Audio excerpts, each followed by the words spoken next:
النصر المبين ونعيد الحق إن عبد رب العالمين. Get into inshallah. Let me do the slides. So the first obstacle is internet, video game, and pornography addictions. And the reason I'm bringing this up is because when we look at the stats, can you guys see that? When we look at stats, we see that, for example, there was a study in Australia. This is not that study. I'm bringing up multiple different studies, but 70% of 17-year-old boys now do that secret habit regularly. When we looked at one study in Australia, it hit about 100% of boys at one point in their life did it, right? So that's different than them actively doing it or doing it once a week. When we look at the study here in the US, 1835 who watch it at least weekly, 87% is a very high number. When we look at another study, looking at the boys in that study, looking from age, right? We see here that at some point in their age, between 16 to 18, the number almost goes to 100%. So that's a really big deal. And it's actually, I would say, one of the defining features of the modern age in terms of the vices that are available and how it's affected the culture and how we view things. So some of the harms of porn that we know of from studies, it hinders decision-making capabilities and the ability to delay gratification. That is because of the dopamine being released not from any work or from anything, just from looking at the screen.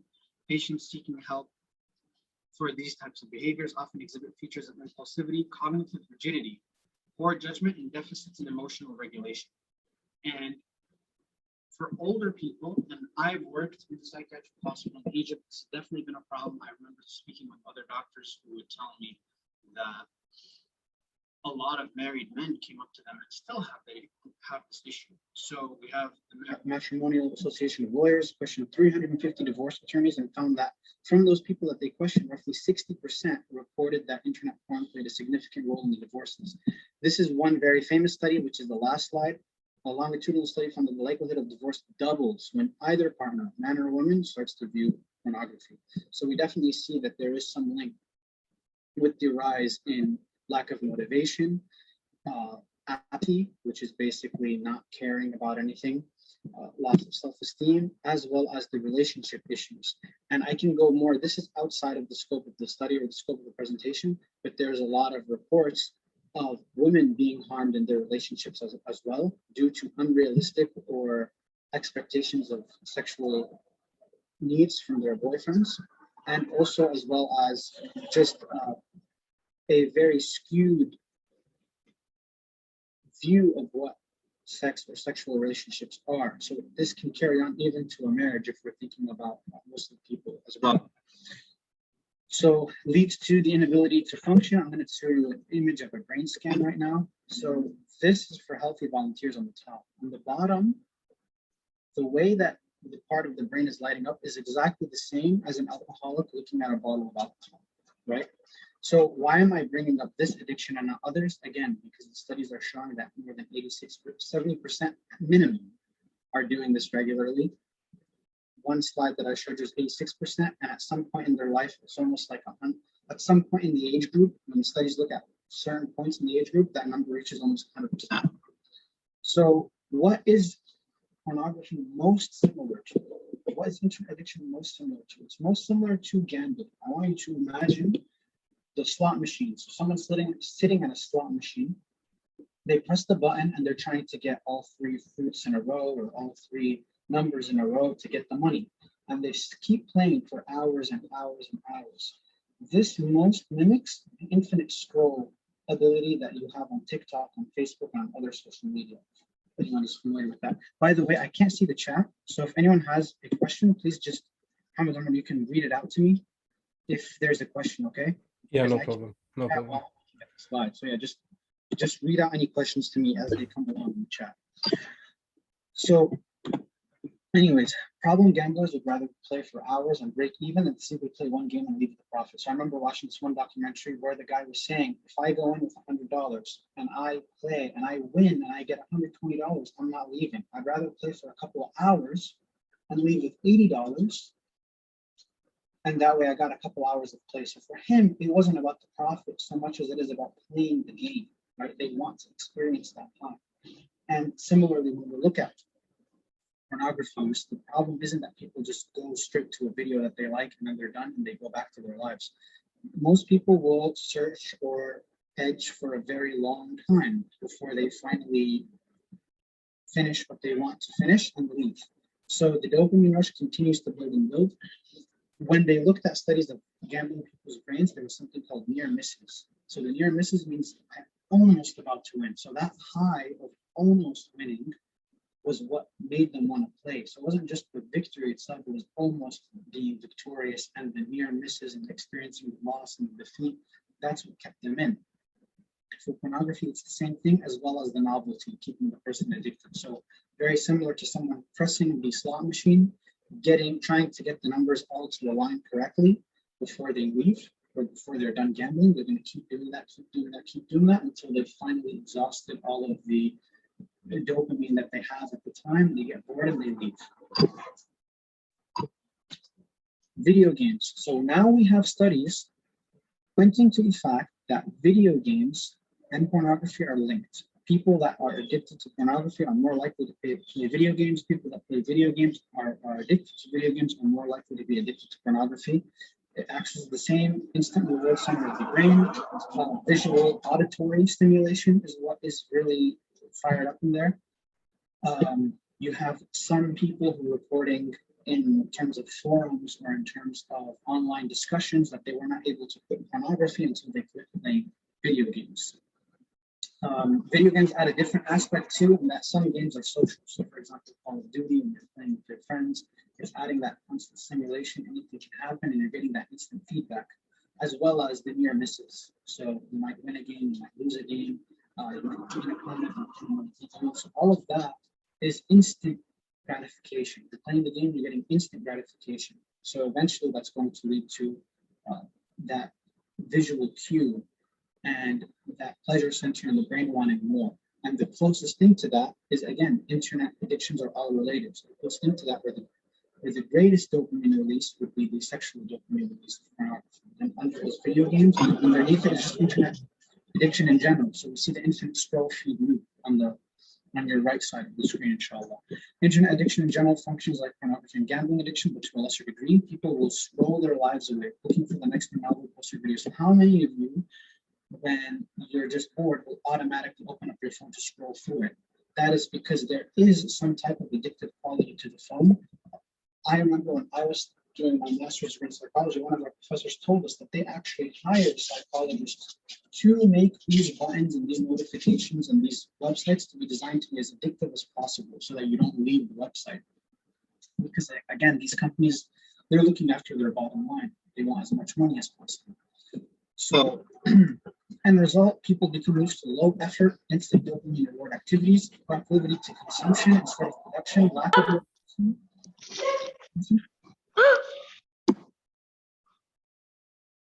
I think somebody accidentally turned the mic on.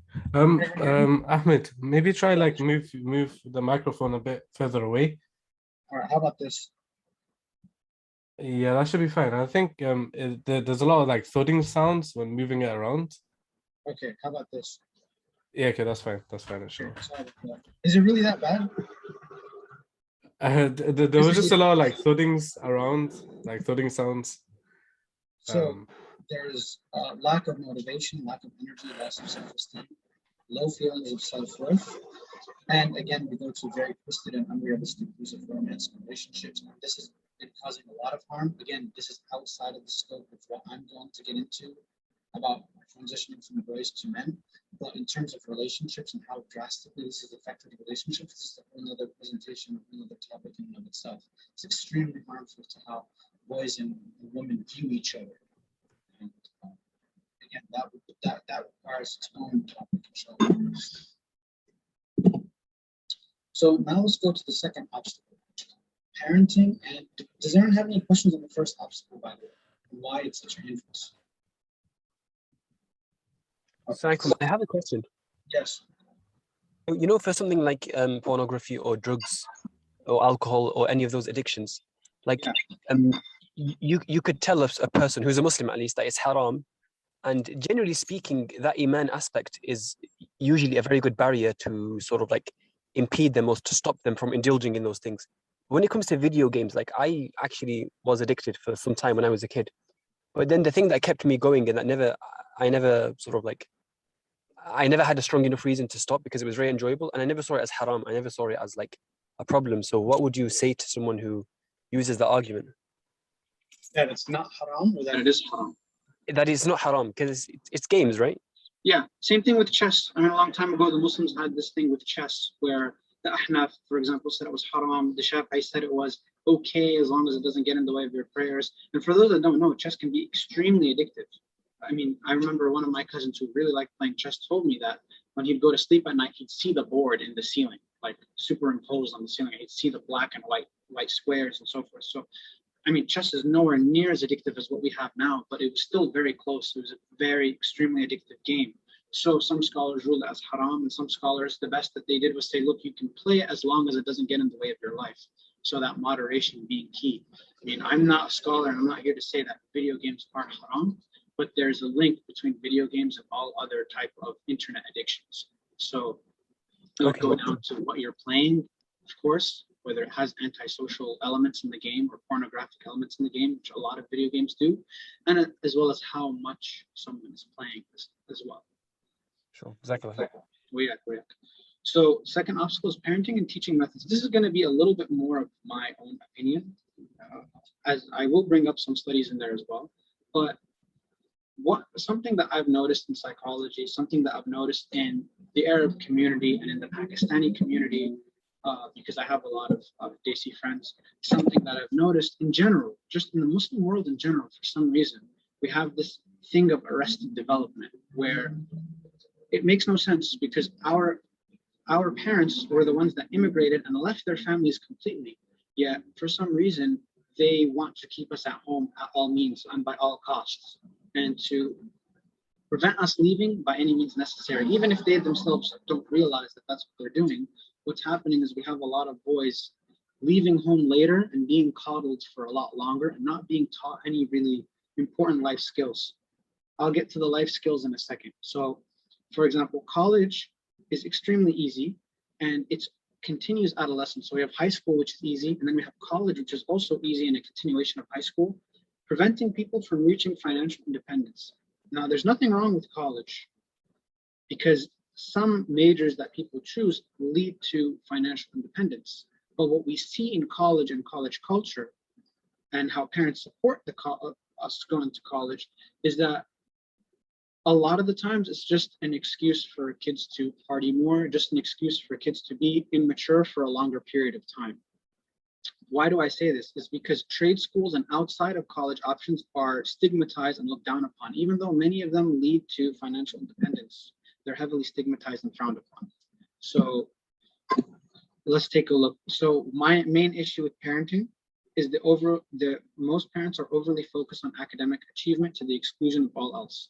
So we don't want our children to work in a job that we see as beneath them, even though this job might require them to develop their character and their patience and their discipline, right? So think about, for example, a country like Latin America. In Latin America, a lot of boys there or a lot of men there, you're not really considered manly unless you've worked in construction for a little bit, or at least you know how to build your own things with your own hands and you've done some type of experience with construction. Versus in the West, where if you are looked at as mentally handicapped if you've ever worked in a physical labor job. Unfortunately, that's the reality, even though that also requires its own type of brain, its own type of physical discipline. And many of those people are achieving, they're making money and they're financially independent at a much quicker age than people that go into the more academic routes, if you get my drift. So this was from an excerpt from NPR where they were talking about home economics. So home ec was a course that was taught in America. We had boys going to shop class and we had girls going to home economics class where they learned how to cook and so forth. Now it's been changed to family and consumer sciences, where you're going to learn, okay, what's the nutritional values of these foods? How do you prepare these foods in the healthiest ways? How do you take care of the home and so forth? And by and large, most of these classes are not really being taught anymore in schools. So people are being taught academics, but they're not being taught to work with their hands. They're not being taught to serve their home. They're not being taught any of the skills, any of the life skills that they need. By and large, they're going to have to learn it on their own when they get older. And most of them are going to learn it the hard way. So I have a book here, Boys Adrift by Dr. Leonard Sachs. And I wanted to read just a very quick excerpt from it, just to kind of give you all the gist of what I'm trying to say. So I'm going to look at the one on page 156 for the interest of time. So this is a man who owned a construction business. So for several years, Mr. Donahoe made valiant efforts to recruit young people to enter the trades, to become electricians, plumbers, welders, and other types of skilled craftsmen. He'd visit local high schools. He began his talks by asking students, how many of you plan on going to college?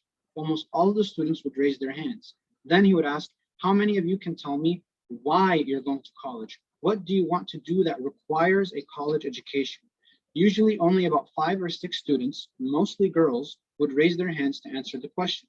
So he would continue. For those 20 of you who plan on going to college but don't know why you're going to college, I'd like to make a few suggestions. Before you take out a $20,000 or a $30,000 student loan, I'd like you to consider a career in the trades. If you become a licensed electrician or carpenter, you can earn as much as your friends who go to college. You'll be earning good money right out of high school, and you won't have any college loans to pay back. None of the students he ever propositioned, even though he went to multiple different schools to try and find workers for his company, ever accepted. So, and we have the same thing here as well with other passages where someone starts their own plumbing business, says, look, I'll give you all the skills you need.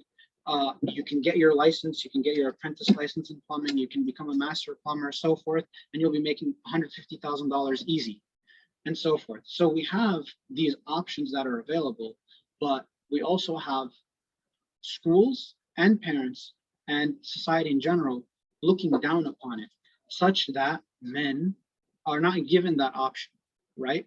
And some men, we have to admit, don't want to work these things. They simply want to work at an easy job where they get money. And there's a type of culture now that we have where it's get paid doing something you love, instead of working hard and having your passion separate from what you're making money at. So instead of getting paid to do what you're good at, people think, oh no, I want to do what I love and get paid for it.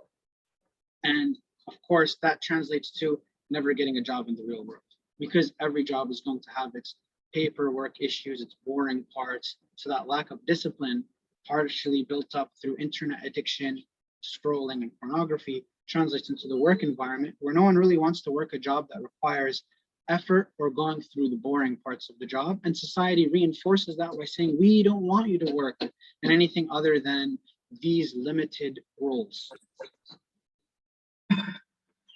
Sorry, did someone say something? No.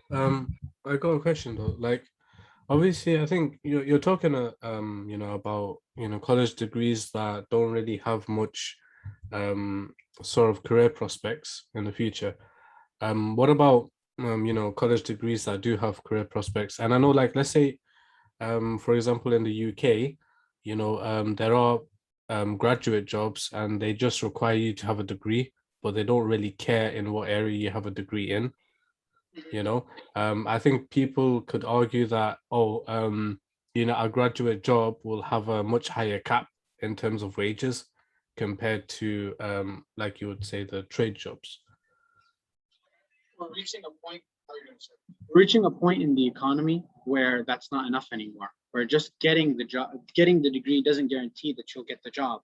So you'll have someone who says, oh, well, any degree will help me get this job. He gets a degree, and now suddenly he's competing with people who have relevant degrees and work experience straight out of high school, right? So society is not equipping them to be competitive in the job market, because at the end of the day, if you're a company, you want to hire someone who you know is going to do the work and who you know has the credentials for it. So yes, in theory, just having a college degree will give you a higher cap. But in reality, when we look at the economy today, a lot of people just are not being hired. Companies just don't want those type of people in their jobs, because they're like, okay, all you have is a college degree. What else you have? So because everybody has it, it dilutes the value of the degree. Does that make sense? Yeah, 100%. It's like, in the past, having a degree, not everyone would go for a degree. So it was considered something very valuable. But now everyone, since they can get student loans and etc., everyone can get a degree and everyone does get a degree. So it's no longer that valued. That does make Exactly. sense. Arba has a question. Arba? Yeah. Oh, assalamu alaikum. I was just wondering, can I ask the question now? Should I wait to the end? Whenever, whatever you like, go ahead. Sorry, I've missed quite a bit of this so far, but I've just been listening for like the past 5 minutes. I just had a question because I remember like when I was in college, and I know this is specifically for the guys, but they did kind of talk about apprenticeship opportunities and things like that.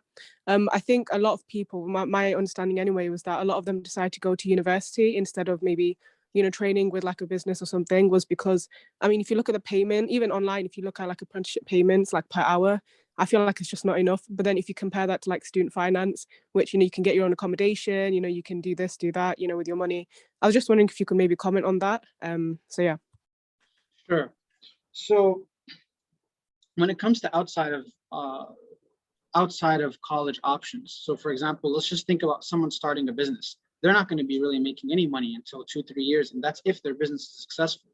But the other issue is that these students are taking out student loans. So you're taking out student loans, plus the fact that you might not get a job anyways. So then what is the real cost that you're paying in the long term versus the short-term cost that you're paying by being an apprentice? And not every apprenticeship is going to be lucrative. So for example, someone being a carpenter is not going to make any money because everything wood related is made in China. But something like being an electrician, some type of service job, someone can legitimately start their own business in that and make good money. You have, for example, in America, there's a lot of fields and people start their own landscaping companies, and that can be successful, though it's seasoning. People start cabinet companies, construction companies, and so forth. So there are certain trades that will pay back themselves later on versus maybe one of his peers who went to school, doesn't really have a job, and actually they have a cap because once they finished college and they started working, they found that there is a ceiling to how far they can go. And now they have to go back to college again and get a master's degree and then get a PhD. So the track is not always clearly laid out, and then the money is doesn't always add up either for those who finish college as well. Thank you for explaining. Thank you. Yeah. And there's also like, in my field, because I do accounting and finance, I know that in terms of the apprenticeship routes, it is actually really, really good. For one, they actually offer a degree, like they pay for your degree whilst you're doing the apprenticeship, and the pay isn't that bad. I think it was like 17K a year, the starting salary. And it's like, if you compare that to university, like university people get loans, I think they'll get like 4K, obviously depending on your finances, you could get up to 11K, in the year. But again, like that is like the finances you get for paying rent and for paying a student accommodation, that is all for university. So that's still, you could still consider that university cost. So I do want to add something here. Let's be honest. No one is going to work no one's going to get into an apprenticeship because their parents and their society and their community won't let them. That might start changing in the future, Allah Alam, because now we have more apprenticeships opening up to things other than, blue collar labor jobs that are looked down upon. So for example, someone can, instead of going to college to be a nurse, there's actually nursing apprenticeships that are now available, at least in the US. So that's like a fast track. So some parents might see that and be like, hey, you know what, this might actually be a useful thing, let's do that. So apprenticeships and outside of school options are available for those that look for it, and they can offer a very good alternative to the traditional route that ends up people in debt, and with the economic changes, they might not even get a job anyways. Yeah. So someone else gave a comment as well, Abu Bakr. He said you don't have to pay loans until you get a job. So he's referring to the UK system. So in the UK, with student loans, they do have a system where, until you earn a certain amount, you actually don't need to pay back the loan. What about if you never get a job anyways? Yeah, then you would never need to pay the loan. That will continue. That might be helpful from a financial point of view, and of course it is, but that's also going to continue the problem of arrested development, where someone might actually be motivated to just take it easy. What's the point in getting a job? I finished my degree, I'm good. I get a little bit of money here and there from my mom and dad. I work my little I work my little job on the side that's not really relevant to my degree. And I'm happy in my life. I'm chilling, I'm coasting. I play my video games at night, or on the weekends with my friends. I go out and I'm good. Why do I need to get married? Why do I need all of this responsibility? So that has its own problems that arise from that as well. And those studies came up during the coronavirus time when people started getting universal basic income. So they started looking at the amount of hours that a man who's not working and doesn't want to work spends in their leisure, compared to women that work and men that don't work but are looking for a job. And in all metrics, the men that are not working and are not looking for work spend almost the full-time job is just in leisure, TV, games, going out, etc. And they're making it because how? Families paying for them, or spouse is paying for them, or whoever is paying for them, and they're able to just kind of get away with that. And we're seeing more and more of that trend nowadays. Yeah, I'm being a bit of a devil's critic here, but okay, so let's say, for people, the primary purpose of getting a job would be the finances, would be getting money.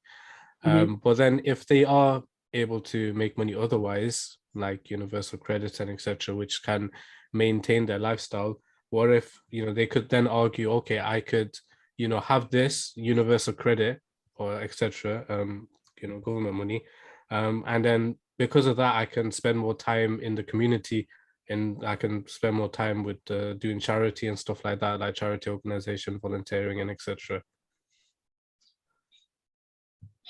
We don't have enough studies on the universal basic income yet, but in general, the idea that someone else is going to finance your way, at least in today's modern age, is allowing people not to serve the community, actually, right? Work begets more work.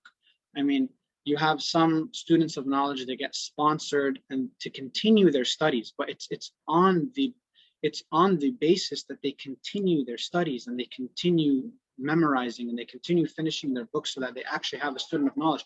And anyone who is funding these schools or sponsoring these schools is going to want to see the results and the outcome. But with the UBI, what are the results and the outcome that you're going to see from that person in the end? And I'm not against necessarily UBI in general. I know that it can help some people and it might help economies in general, but we're looking specifically at the idea of boys transitioning into men. What's going to help them transition into men? Is it going to be giving them a safety net, or is it going to be launching them up and letting them take the risk? Yeah, 100%. What about from an Islamic perspective? Is the idea of just getting universal credit just because you don't want to work, is that something that is Islamically acceptable? Probably if someone did that during Umar radiallahu anhu's time, he would have hit them. It's because he doesn't work. If you look at the Bayt al-Mal, it went to women, children, widows, orphans, old people. I never heard of no Bayt al-Mal going to young, prime-aged working men or people who are in their prime that can work. Some families were maskeen and they would work, but they would also, get that money as a way of supplementing their income. You also had famine, you also had other things like that. So without going too much into the deen aspect of it, the idea of what a man is, when we think of what a man is, the question is a man someone who takes handouts from others willingly? When Allah subhanahu wa ta'ala says about those who are believers, they give even if they don't, even you perceive them to be rich even though they're not. It's just that they're very giving. And about believers too is that they're not going to ask for money, but other believers can tell that they need help, so they give them help. But he never really asked for help. He was too shy to do so. That's not to say that someone can be poor and not ask or not beg for money, but it's generally considered something that a man doesn't do, except if they're very, very, very desperate. But what we're seeing now isn't that men are asking for money because they're very, very, very desperate. We're seeing that they just lack shame and they're just asking for money with nothing in return, and they feel like it's not a big deal, it's not a problem. They don't actually see the problem. Does that make sense? Yeah, 100%. It's become almost like socially acceptable, Yes. to be accepting handouts, to be the bottom hand instead of the top hand. Yes, that is the issue that we're addressing. So of course, there's going to be people that need that money, but like you said, we're addressing the fact that it's becoming more and more socially acceptable to just receive money without anything in exchange. So, and this is, we're going to bring this up inshallah when I go more into what a man is. So I already mentioned this. Compared to other countries, you know, labor jobs are not really looked down upon, and those people have a better statistics when it comes to labor and work and men providing for their families. So the summary on issues with parenting and teaching: boys are not taught basic survival skills. Hands-on classes such as workshops and mechanic shops and woodcraft are not taught anymore due to cultural shifts. Home economics class not really taught anymore. Academic achievement and serving yourself instead of serving the home is what is being taught. And then again, we're not being taught to serve each other. We're being taught to basically serve ourselves. And there's actually a very interesting study on that, that people that take business class, I remember I learned this in psychology when I was doing research on this, people that take business class are more likely to find it socially acceptable to cheat in business, because business classes are not teaching morals or ethics. They're teaching bottom line, making as much profit as possible, and so forth. So there's actually a really big issue in how these classes are being taught as well. Yeah, going back to the idea of, you know, just receiving money. So Shadda and Mina asked, why has that become more socially acceptable today? Allahu alam why it's becoming more socially acceptable. Perhaps we can talk about it in the fourth obstacle when we talk about devaluation of masculinity. I'll go into that a little bit, inshallah. Inshallah. All right. So third obstacle, this is a very interesting and scary one: endocrine disruptors. So this is a situation that happened in the 1980s. Thousands of gallons of a pesticide spilled into the lake. 25% of male alligators were affected by that. They were effectively feminized or chemically castrated. Their hormone levels went down. They became sterile and so forth. And this also happened with smallmouth bass fish in where I live close to DC. The Potomac River goes through Virginia. That's where I live. So like 70% of the male bass that they found were feminized due to chemicals in the water. And instead of producing sperm, they were producing eggs. There's so many animals that the endocrine disruptors are affecting: rats, otters, mammals, the list goes on. And this is something that's very scary. So they're comparing here, if you read the left, you see the animals that are mating. One of them is actually a male animal. They're both males, but one male became feminized due to atrazine, which is a very commonly worldwide used pesticide for crops and so forth. So they actually became female, like they actually developed working female, reproductive organs, which is crazy when you think about that. And they're comparing the feminized male versus the original female. And you can see that it's mating just like as if it were a female. So, I mean, I can share with you the link to that study. You can read it on your own. Totally crazy what's going on right now. How does this affect humans?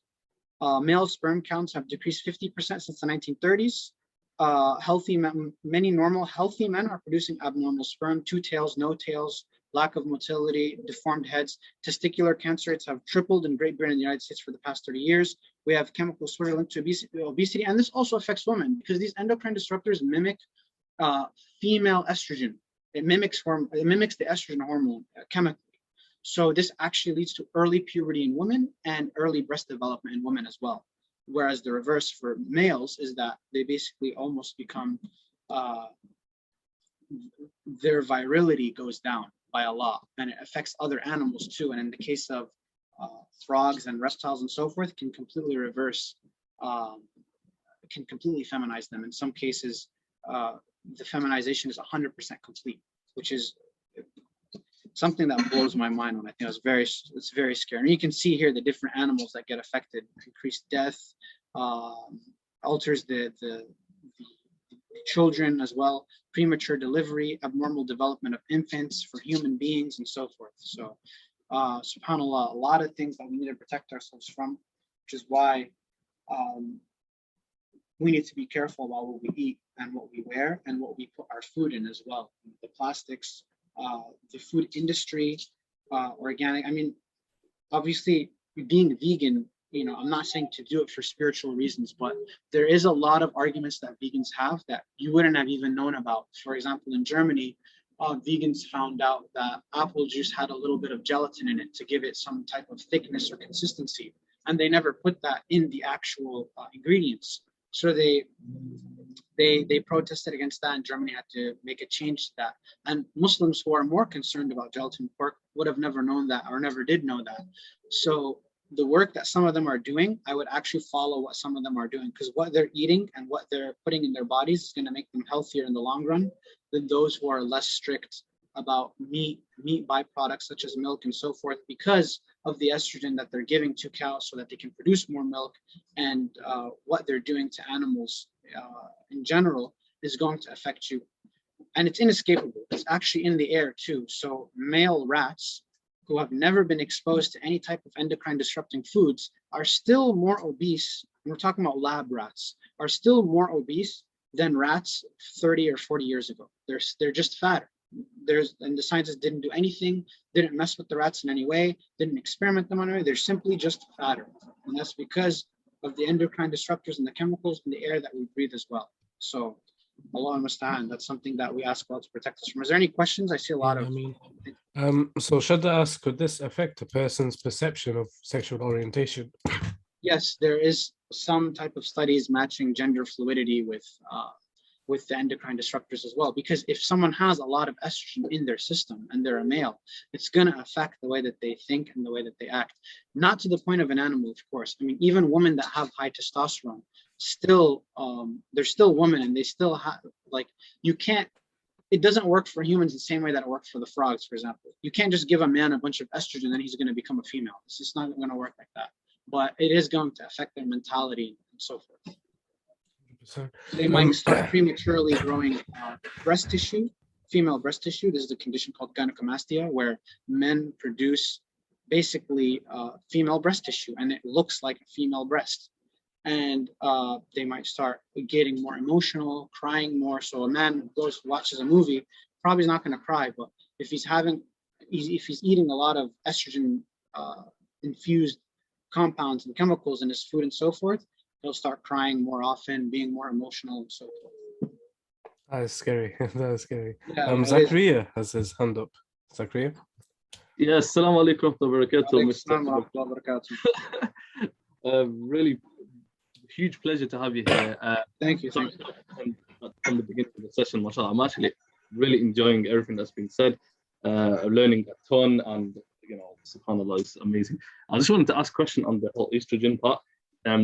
How do you determine if you've been exposed to it? We've all been exposed to it. That's it. Sorry? We've all been exposed to it, and that's the end of the story. Oh, okay, I guess we're giving up then. That's it. What would you say substances that we should avoid? Which sort of substances we should avoid, and how do you save yourself from that? It's going to be a little pricey. Anything inorganic. So buy organic. Even buy organic. It might not make sense because we think eating meat is more manly, and it is in certain cultures and so forth. But because of what is in the meat now, it's actually going to have a reverse effect. You can actually get more health issues and estrogen and so forth from milk and meat. So less milk and meat, and more go more plant-based. On a plant-based diet, make sure that the plants you're consuming also are free from pesticides and they're organic too.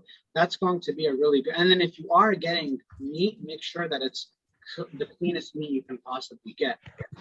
I don't know if you can hunt in Britain, but that might be one way to do it. And another way to do it is, some Muslim farms can slaughter your own animal you can get from trustworthy sources, and then just limit the intake of meat. People don't really know this, but Umar ibn Khattab during his Khilafah limited meat to every other day for people that could afford to eat it every day. He limited it to only every other day because he said that meat consumption is directly correlated with poverty and so forth. And he said that meat has an addiction like wine has an addiction. I want to ask a question. Does that apply to chicken as well? I'm not sure if he was referring to red meat or chicken, subhanAllah, but yes, every animal, if it's not organic and if it's not raised correctly, is going to have those issues with it. Like you can't just stick a bunch of chickens in a coop and they can barely move, and you put them in a blender, they come out like toothpaste, and you're gonna get quality meat, you know. So it's a little bit more expensive, but the price you're paying for the cheap meat is your body, you know. Yeah. SubhanAllah. That's stunning. That's stunning. You know what? And I've realized that's the same with like milk as well. I Yes. mentioned chat with milk that we have here. I don't know what it is, but I absolutely it wrecks me completely, and my stomach feels off. I feel more emotional. Literally, like I drank milk the other day, and I couldn't sleep all night. And I don't know what it was. My mind was racing, and I just felt really bad. And I was thinking, how on earth is this milk doing this to me? It's like It's full of hormones, man. Milk is one of the worst offenders. I actually don't drink milk anymore. I actually drink only almond milk or those type of like it's counterintuitive, because people are like, oh, you know, you're a soy, but don't drink soy milk. All right, do not actually drink soy milk, because Yeah. it will affect you, because it will have estrogen in it. But like something like almond milk or cashew milk or something like that. So soy milk and cow's milk in general, it's going to be very bad for you, especially if you're a dude. Then you should avoid it at all costs. But plant-based milk like almond milk is going to be fine, and I would recommend switching to that. That's what I do actually, and my stomach and my body feels a lot better for it. Yeah, no, it's crazy, especially like, you know, in addition to that, like cow milk over here in the UK, because of what they inject in them, all the steroids and etc., they produce 7 times more milk than what they naturally can produce. Yes, You know, they're really just trying to pump out as much as they can. It's just a money grabbing game for them. They don't care about like what they're actually giving you. and Europe's laws are stricter in food and regulations than America is, and it's still bad in Europe. So that's saying a lot too. Yeah, subhanAllah, man. All right, if we're ready, I'll go to the next slide, inshallah. Devaluation of masculinity. Some of this stuff is old movies, right? But some of the, like, look, 2.5 Men. This was a show that kuffar used to worship. I mean, there you had this guy in the right with the arrogant grin. He was always like a ladies' man, a player, and this guy on the left. So you know how nowadays you have this whole like culture of alpha male and beta male. This was, although it's exaggerated, this was the epitome of that. This guy was the one getting all the girls. This guy, even the way he's sitting, he's just was unsure of himself. Every time he got into a relationship with a woman, she'd always take his money and leave and so forth. And moving over to Deadpool, for example, right? He's a guy who has superpowers. He's a jerk. He does whatever he wants. He's basically a bad guy, but he's portrayed as a good guy, right? Twilight, again, another story where a man is just totally stalking this girl, is a super creep, and she likes it, and she likes him, and it gives a very weird idea of what romance is. And then you have Spider-Man, and someone can say, what's wrong with Spider-Man, right? Isn't he, with great power comes great responsibility? The issue and how all of this is devaluating masculinity is because when we think about what a man is, no one is shown being a responsible stand-up guy unless he has superpowers or unless they're a knight in the Middle Ages in the movie. Well, you never have an average Joe guy in a movie or in a TV show being shown as just a genuine, decent guy who stands up for others. No, it's either he's super simping or he's super pimping. You know, there's no balance in between. And we have this problem even we have this problem even in Egypt, in the Middle East, where I'm from, in Egypt originally.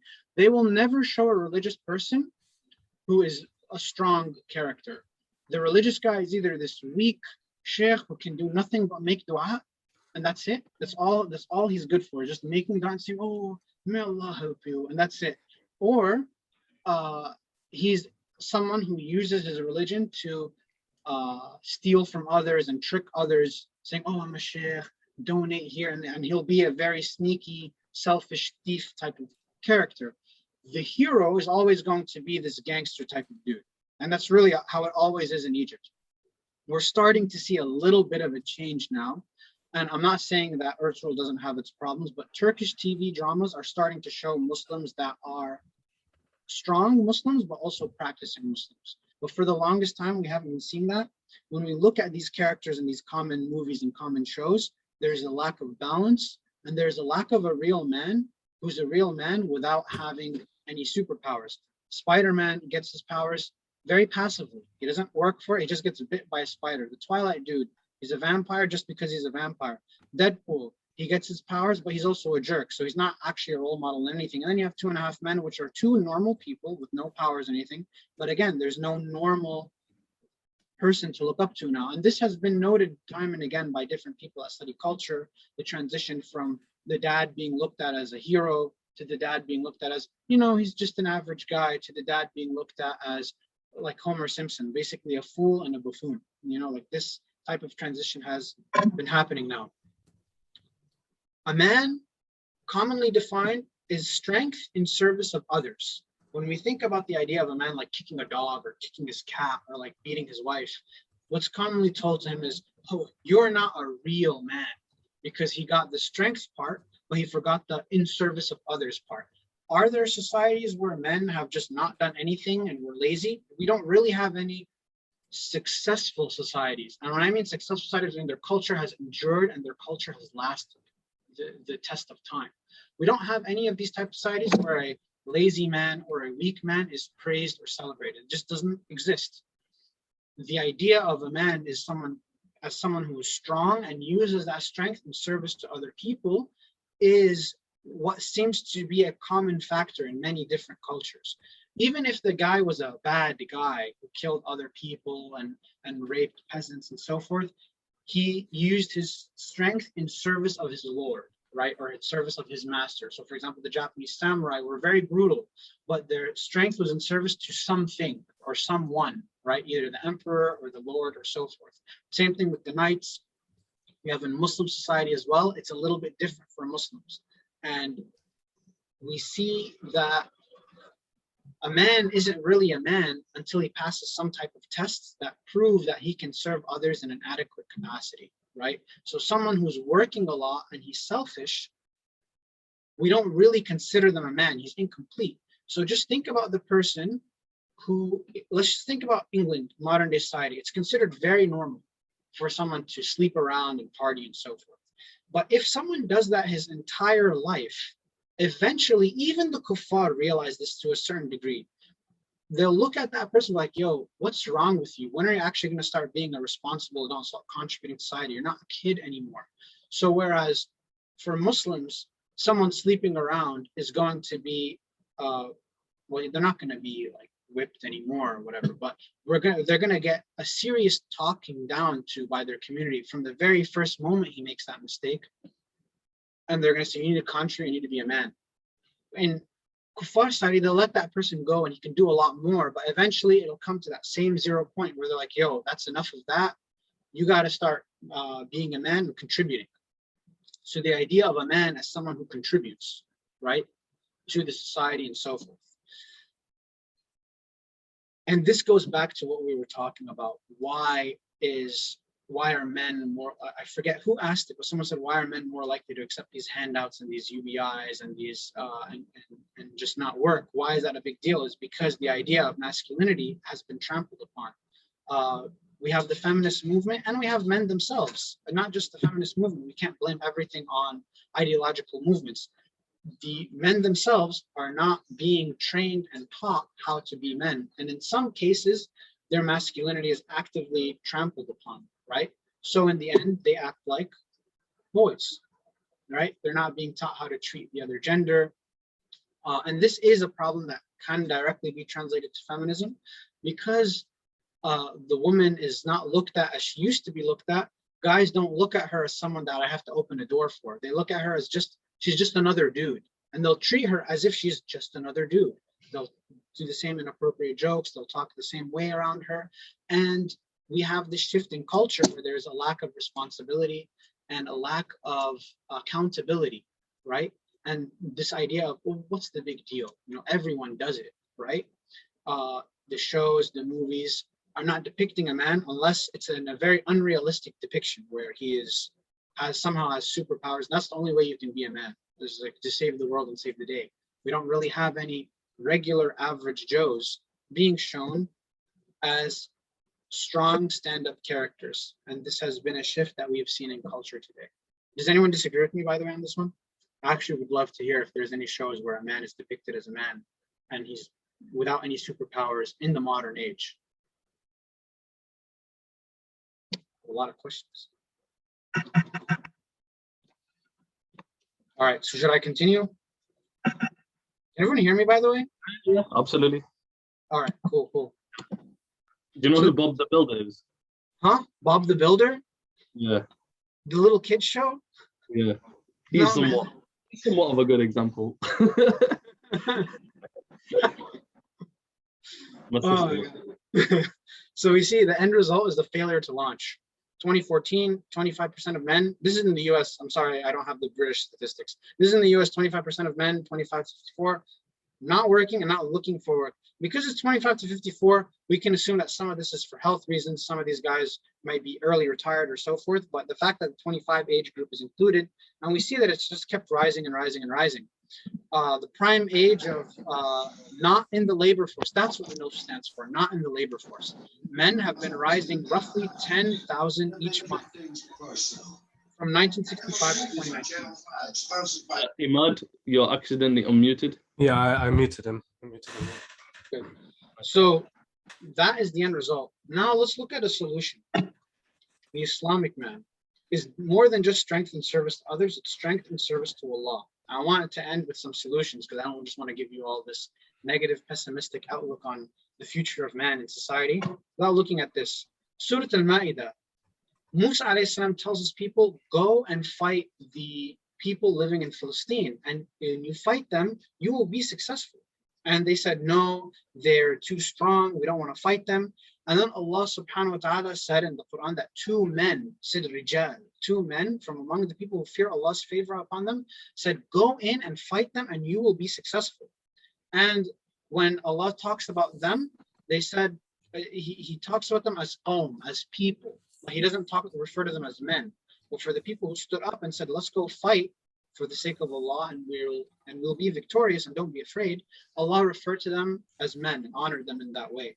And of course, we know the story. They didn't want to go fight. They said, you go fight, and we're not going to stay right here. And Allah punished them for that. Another example. من المؤمنين رجال صدقوا ما عاهدوا الله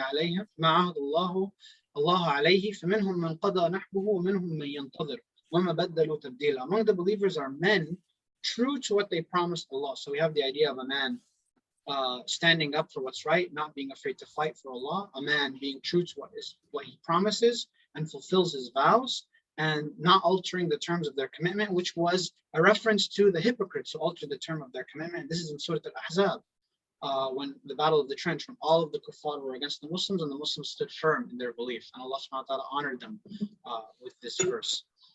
Surah At-Tawbah, when the hypocrites took up a mosque, Allah subhanahu wa ta'ala says, you don't go to that mosque and don't pray in it ever. A mosque that has been founded upon taqwa from the first day is more worthy. Why? Within it are men who love to purify themselves. So the man in service to Allah, he purifies himself from his desires. He stands up for what is right. He stands up for what is true, and he keeps his word and he keeps his promise. Surah An-Nur, men who are not distracted by buying or selling. So when the time for prayer comes, they leave their business and they go to Allah, worship Allah subhanahu wa ta'ala. So they're not putting their material wealth and material desires over and above Allah subhanahu wa ta'ala. So everything about them is in service to Allah subhanahu wa ta'ala. Surah Yasin, man supporting and aiding the prophets. وَجَاءَ مِنْ أَقْصَى الْمَدِينَةِ رَجُلٌ يَسْعَى. When the prophet was telling their people to worship Allah and they didn't want to listen to him, a man from the farthest end of the city came and told them to worship Allah subhanahu wa ta'ala and follow the messengers. So Allah subhanahu wa ta'ala again is saying that the man did, and this is the same story in Musa alayhi salam. A man came and warned him to leave the city because they're trying to kill him. And another time, a man who hid his deen from Pharaoh told Pharaoh and everyone, don't kill Musa. How are you going to kill him? He's saying, Allah is my Rabb. So we see here that the man also protects, supports his religion, supports his people, sacrifices his desires for the sake of Allah, sacrifices his desires for his people. Can only a Muslim be a man? I mean, obviously we know the answer to that question is no, but just for someone to see it from the Quran, and Surah Al-Jinn, وَأَنَّهُ كَانَ رِجَالٌ مِّنَ الْإِنسِ يَعُوذُونَ بِرِجَالٍ مِّنَ الْجِنِّ فَزَادُوهُمْ رَهْبًا. And that persons from among men used to seek refuge with persons from jinn, so they increased them in wrongdoing. So being a man is not enough. We have to serve Allah subhanahu wa ta'ala. But being a man in general in society is strength and service to others. And then from a Muslim point of view, we go above that, strength and service to Allah subhanahu wa ta'ala. And even in the past, before Prophet Muhammad sallallahu alaihi wasallam, the Arabs were known for being honorable men, honoring the guests. Honoring guests is something, interestingly enough, is seen across cultures. Even the Aztecs, the Incans, cultures that never seen each other, honoring guests was always considered a very manly thing to do. And there's reasons for that, of course. So yes, someone can be a man if they're not a Muslim, they can have honor, they can use their strength in service of others, but the Muslim takes it a step further and uses their strength in service to Allah subhanahu wa ta'ala. And common denominator, as I already said, this is a boy on his way to becoming a man. We can see he has a belief and a higher goal and a higher ideal, which is much different than some of the pictures I was sending earlier. This is a verse from Surah Al-Hadid. We sent our messengers with clear proof, and with them we sent down the scriptures and the balance of justice so that people may administer it. And we sent down iron with its great might. Iron meaning what we make weapons out of, what we make the sword out of. Benefits for humanity and means for Allah to prove who is willing to stand up for him and his messengers without seeing him. Surely Allah is all-powerful, almighty. This is in Surah Al-Hadid. So again, we see that iron, strength, and so forth is connected with justice. You cannot uphold justice without strength, without using force. And men are the ones who are expected to uphold that justice. And I'll leave it for, here are the sources. For anyone who wants to see the sources, I can share the slides later, inshallah. And for any questions, please let me know, inshallah. Assalamu alaikum. Yeah, Jazakallah khair for that. That was really, really interesting. I don't know if you had if you read through the chat, but a lot of people were very, very shocked by some of the facts as well, especially with the disruptor information. Arba has a question. Arba? Yeah.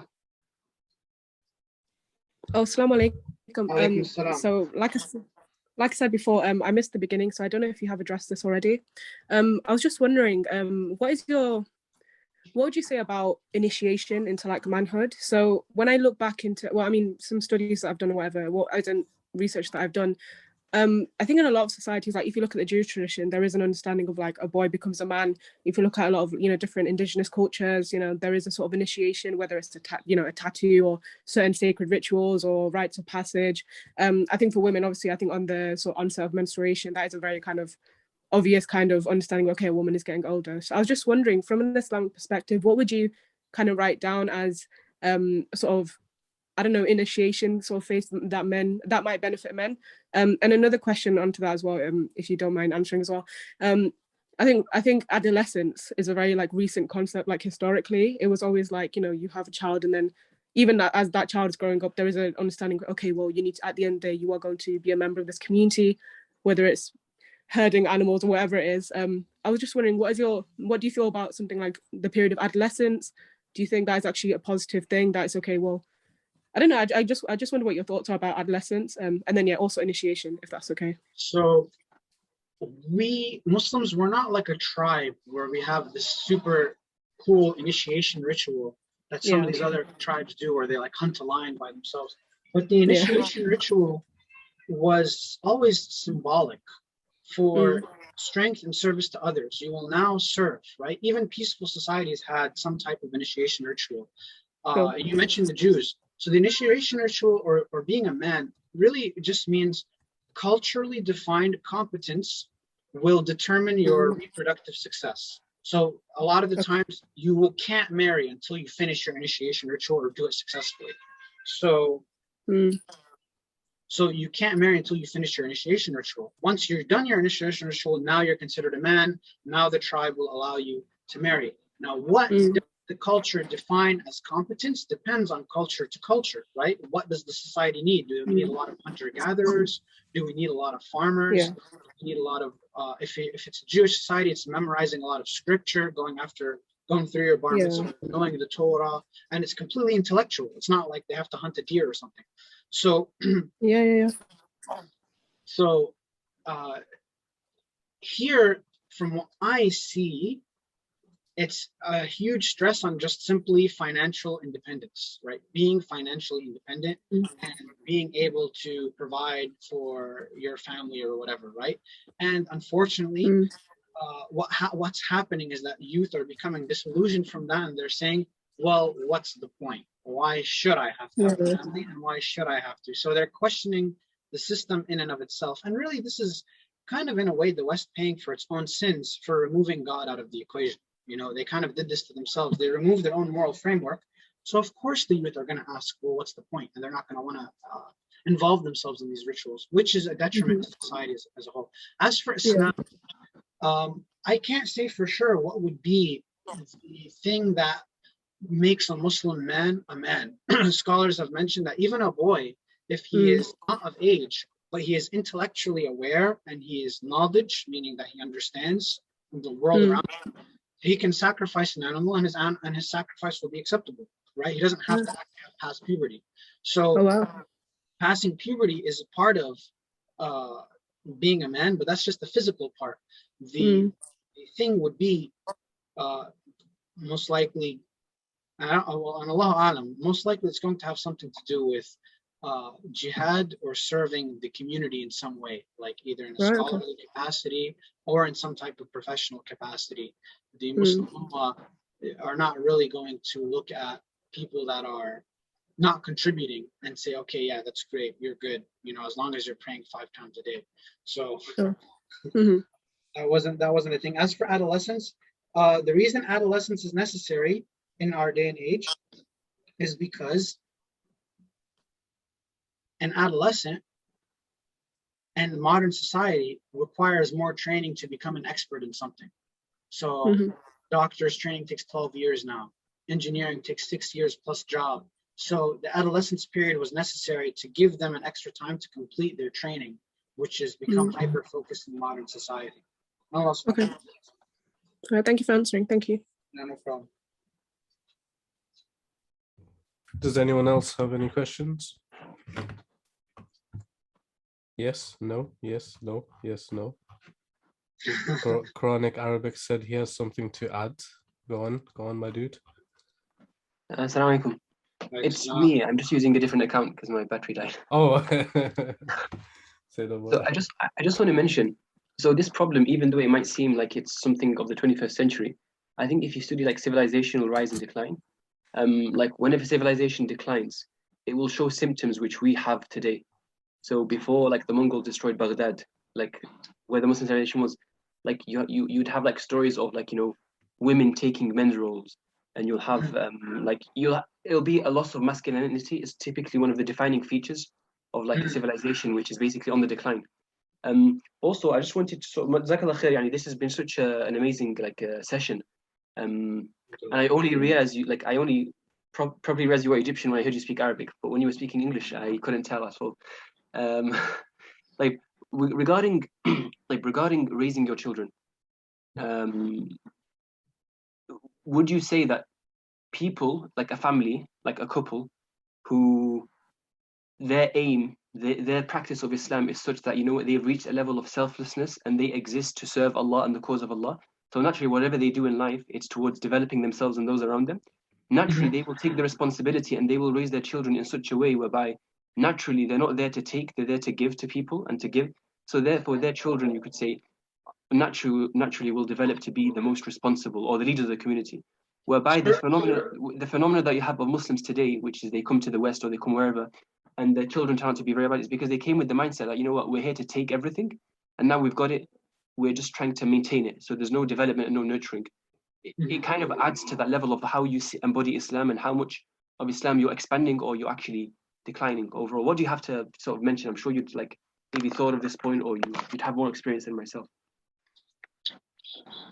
There is a love of the deen, a love of the dunya that Muslims have more now than before. And the Prophet Muhammad already said it, that we would fear death, and this is why that we would be weak. We're not strong enough to uphold and protect our own Muslim brothers and sisters. I mean, if you look at the Uyghur population, what are Muslims doing? They're begging America to intervene and fight China or do sanctions. That's the most we can do, is beg kuffar to help us, which shows that we're in a sad and sorry state. And we're either teaching service to others and being goody two-shoes, or we're teaching strength, but we're not teaching both and that sacrifice which is necessary, right? Or we're not taking it seriously. And I want to reiterate what I was saying to the sister earlier. For example, in Turkey, you're not considered a man until you do military service, and military service is considered part of being a man, right? Because it's required, right? In some Latin American cultures, you can't vote until you do military service. Whereas in the West, and Western Muslims are Western, we've been affected by the mentality. That's not the case. Everything is a privilege. Everything is kind of handed down. We expect everything to be, kind of babied and given to us. And the attitude and the mentality that we have is deteriorated. I've noticed that a lot of non-Arab Muslims seem to be more strict than Arab Muslims in general, and Arab Muslims have their own problems as well. I don't want to generalize, but I do see that we're losing our deen. We're more focused on dunya and being successful in dunya as the only measure of success, and we're too afraid, And unfortunately, this happened. We have become colonized in a way, the colonized mindset that our parents went through, and it's not their fault because, 80 years ago, example, if you were in Tunis and you were wearing a hijab, you would get arrested and disappeared. If you had a beard, you would be disappeared. And in some countries, you will still be disappeared, right? But we have a phenomenon where because people in charge are corrupt, it's almost like an abusive household, right? If the man in the house is abusive, everyone's going to have messed up problems. So we have leaders who are abused. Some of them aren't even Muslim, and that's a topic for another time, but they pretend to be. And the whole Muslim Ummah as a requirement has been messed up. And then you have Muslims in general who look at scholars and they decide, oh, well, I don't want to be part of that. They can't really do anything, and they're just talking. And Jummah khutbas are just sleep sessions. I remember listening to one podcast where a guy in the 90s went and fought in Chechnya or something like that. And one guy was talking about how when he was a Muslim, he realized that this was a long time ago, right? This is during the Soviet era. He realized that a lot of Muslims weren't talking about what was going on with the Muslim Ummah in general. They were just silent about it, quiet about it, for obvious reasons, because they don't want to get disappeared either. But it was at that point that he realized that these people are a joke, they're not worth my time, and he didn't leave the deen, but started seeing his way out of the deen. So when boys see weakness, they don't want to copy weakness. So they see weakness in us as an ummah, and they don't want anything to do with it, right? Same thing when you talk to girls about, the heart of the 4 wives issue. Why are Muslim women not wanting? Of course, they don't want their husbands to have other wives, but let's look into it at a deeper issue. When we look at all of these attacks that are happening in the West against Muslims, it's almost always women because they're always identified as Muslims easily, whereas Muslim dudes are wearing jeans and dressed like kuffar. So we've almost reversed the situation now. We've put women in the front line and men are in the back line, easily able to blend in with society, whereas women are the ones carrying the brunt of a lot of the burden of presenting Islam to the population, right?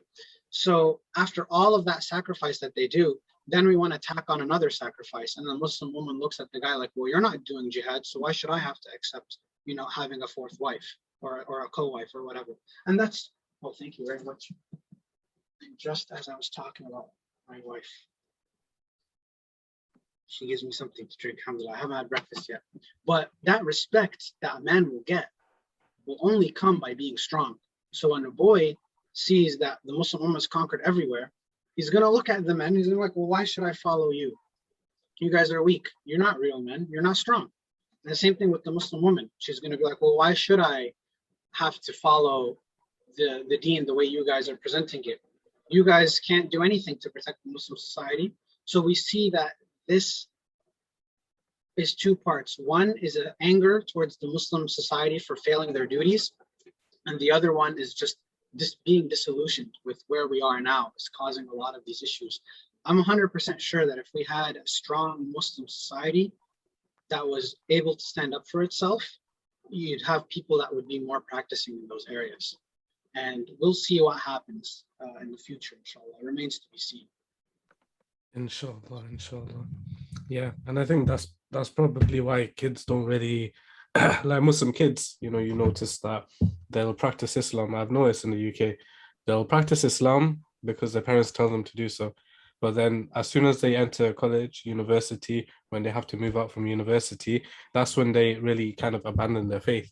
And it's because, they find role models in, like the examples you gave before, in Deadpool and etc. And they don't really see their parents or their dad their father as a role model. They don't see the people in the Muslim community as role models. And definitely, like, that's something we should change, you know. Yeah, there's mashallah, great way of articulating it. Yeah, everyone's like mashallah. Yeah, you definitely outlined it very well. Jazakallah khair. This was a really, really, really good session.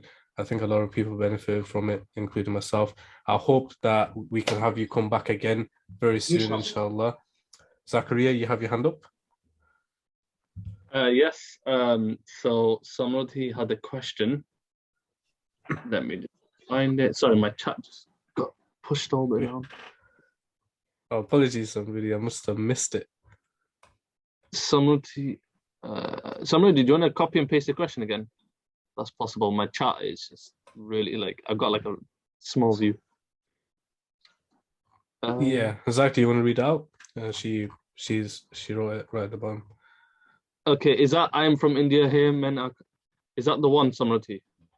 Yeah, that's the one. Okay. So the question is, I'm trying to find a question in it. No, she said it wasn't a question, it was just an add-on. Oh, an add-on. Okay, no worries.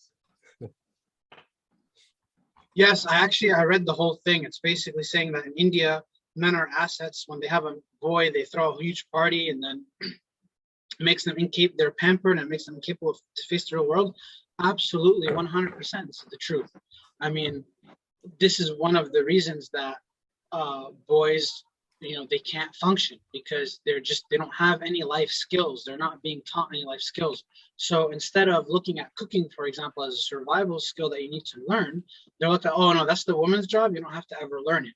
And of course, in the home, the woman is going to be the one cooking if the man is going out outside. But what we have is an issue where the man is not going out outside and he's not working, and then the woman is doing everything. And he's like, no, this is the woman's job. I don't need to do it, right? But he's not doing the man's job either. You see the problem there. So it's okay to hold on to the traditional gender roles in marriage, and it does lead to a successful marriage. But what we have isn't that the guy is doing the girl's job and the woman is doing the man's job. That's not what we're having. It's that the guy's doing no job and the woman is doing both jobs. You see what I'm saying? SubhanAllah.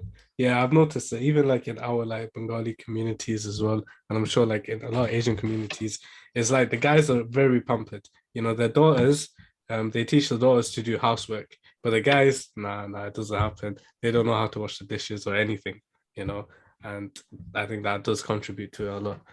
Yeah, it contributes to a lot of misunderstanding too in the marriage. When for women aren't trained to be married, and men aren't trained to be married either.